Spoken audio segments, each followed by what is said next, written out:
A police officer looked at a black woman standing in a rainy parking lot and laughed when she told him she was a federal agent. She showed him her credentials. He examined the badge, looked her in the eyes, and decided it had to be fake. Then he did something he would regret almost immediately. He walked over to a trash can and threw her federal badge inside. The woman didn't argue.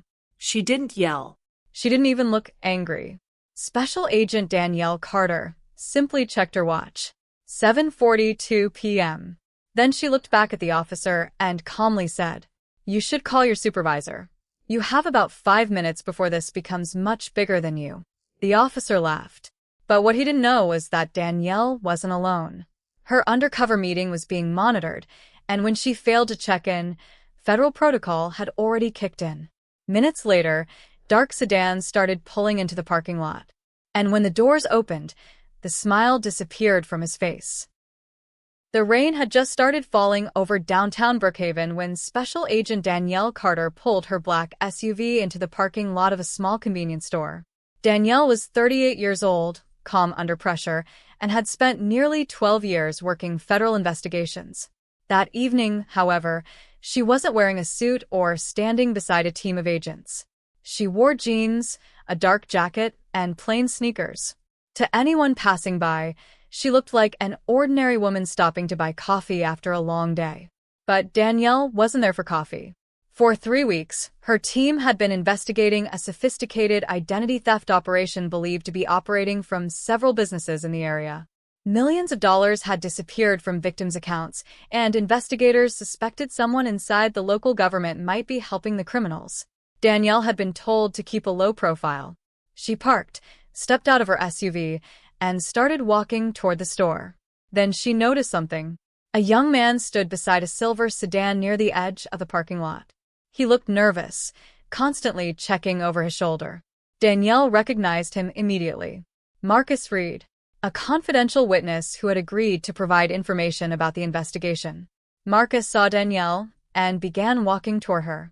Before he reached her, flashing red and blue lights suddenly reflected across the wet pavement. A police cruiser pulled into the parking lot. Officer Ryan Mercer stepped out. "Everybody stay where you are." Marcus froze. Danielle remained calm. Mercer walked directly toward them. "What are you two doing here?" Marcus started to speak, but Danielle interrupted.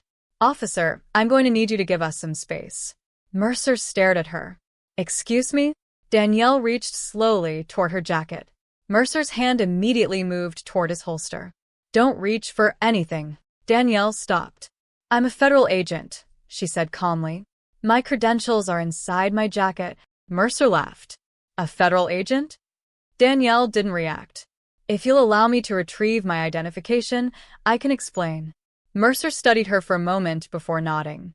Slowly, Danielle pulled out a leather credential holder and opened it.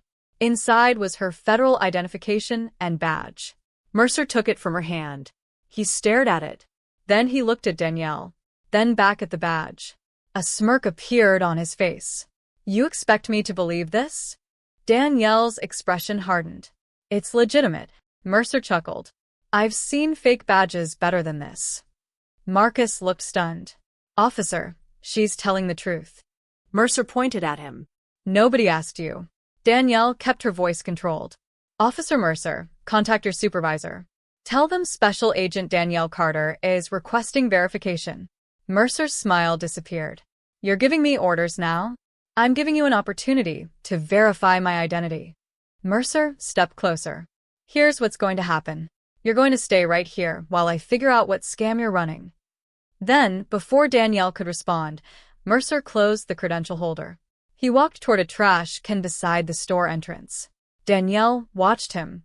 "Officer." Mercer stopped. "Do not do that." He turned toward her. For a second, neither of them moved.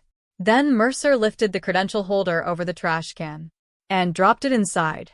Marcus whispered, "Oh man." Mercer smiled. "Fake badge belongs in the trash." Danielle stared at him. No shouting. No threats. No anger. She simply looked at her watch.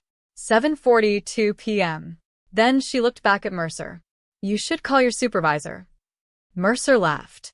"Why?" Danielle answered quietly. Because you have about 5 minutes before this becomes much bigger than you. Mercer folded his arms. Is that supposed to scare me? No, Danielle replied. It's supposed to help you. Mercer shook his head. I've been a cop for 9 years. I know what a federal badge looks like. Danielle said nothing. What Mercer didn't know was that Danielle's meeting with Marcus was being monitored. Federal investigators knew exactly where she was. And when Danielle failed to send the scheduled confirmation message, protocol kicked in. At 7:44 p.m., Mercer began questioning Marcus. What's in the car? Nothing. Then you won't mind if I search it. Danielle stepped forward. Officer, you don't have consent to search that vehicle. Mercer turned around. I thought we established that you're not a federal agent. Danielle looked him directly in the eyes. You established nothing. For the first time, Mercer's confidence seemed to weaken. Then his radio crackled. Unit 214, supervisor requesting your location. Mercer grabbed his radio. Parking lot at Mason and 3rd. There was a pause. Then dispatch responded. Remain at your location. Mercer frowned. Why? Another pause. Captain Holloway is responding. Danielle glanced at her watch. 7:45. 2 minutes. Mercer looked at her. You called somebody? Danielle didn't answer. Then headlights appeared at the entrance to the parking lot. A dark sedan pulled in. Then another. Then a third. Mercer's face changed. 4 people stepped out wearing jackets with large federal lettering across the back. One of them was Danielle's supervisor, Deputy Special Agent in Charge Thomas Grant. Grant walked directly toward Mercer. Where is Agent Carter? Mercer didn't move. Danielle raised her hand. Here. Grant looked at her. You okay? I'm fine. Then his eyes moved toward Mercer. Where are her credentials? Silence. Mercer's face had gone pale. Grant repeated the question. Officer, where are Agent Carter's credentials? Mercer swallowed. She gave me a badge, but I believed it was fraudulent. Where is it? Mercer slowly pointed toward the trash can. Grant stared at him. You threw a federal agent's credentials in the garbage? Mercer opened his mouth. Nothing came out. At that exact moment, another vehicle entered the parking lot. A police SUV. Captain David Holloway stepped out and hurried toward them. Agent Grant, he said. Grant nodded. Captain. Holloway looked at Mercer. What happened? Mercer immediately started explaining. Captain, I encountered these 2 acting suspiciously. She claimed she was federal, but the badge didn't look. Stop. Holloway looked toward Danielle. Special Agent Carter? Danielle nodded. Holloway's expression changed instantly. He knew the name. In fact, Danielle had been coordinating with senior members of his department for nearly a month. Mercer noticed the recognition on his captain's face. Captain. Holloway turned toward him. Do you have any idea who you're talking to? Mercer looked from Holloway to Danielle. His confidence was completely gone. I thought. That's the problem, Holloway said. You didn't verify anything. Mercer looked toward the trash can. Then toward Danielle. I can explain. Danielle's phone rang. She answered. Carter. A voice spoke for several seconds. Danielle's expression became serious. Understood. She ended the call. Grant stepped closer. What happened? Danielle looked toward Marcus. The operation is compromised. Grant's jaw tightened. Mercer looked confused. What operation? Danielle turned toward him. The witness you detained was supposed to meet a suspect tonight. Marcus looked toward the street. He was supposed to arrive 10 minutes from now. Danielle continued. But 3 police cars and federal vehicles are now sitting in the parking lot.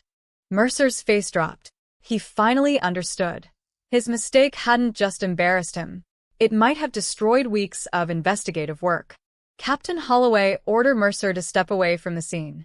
But Mercer didn't move. Agent Carter, please. Danielle looked at him. I made a mistake. She remained silent. I thought the badge was fake. I thought I was protecting people. Danielle finally responded. Then why didn't you verify it? Mercer had no answer. You had dispatch, she continued. You had a supervisor. You had multiple ways to confirm who I was. Mercer lowered his head. I know. No. You know now. Those words hit harder than shouting ever could. Grant recovered Danielle's credential holder from the trash and handed it back to her.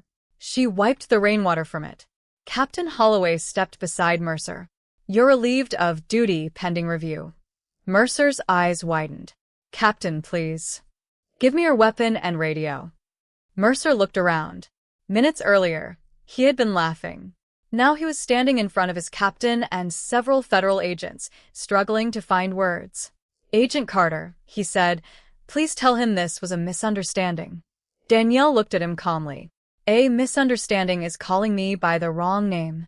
She held up her credential holder. This was a decision. Mercer stared at the ground. But Danielle wasn't interested in revenge. She turned toward Holloway. Captain, handle your officer according to department policy. I have an investigation to save. Then she looked toward Grant.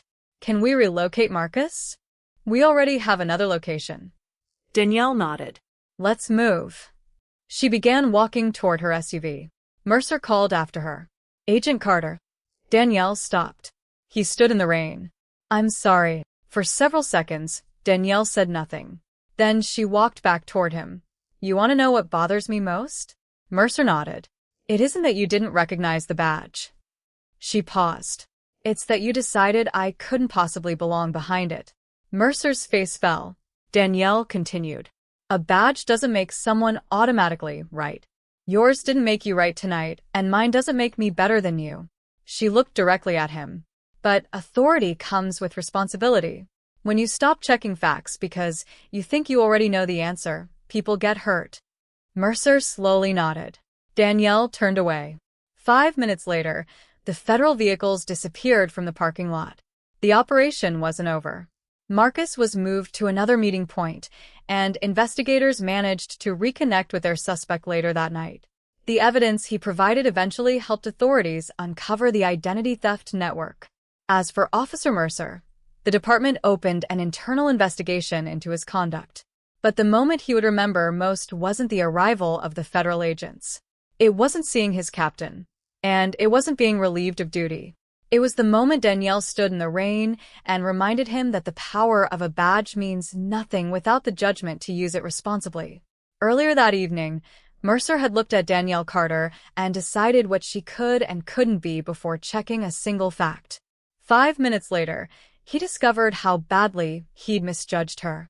And by then, the badge he'd thrown into the trash was the least of his problems.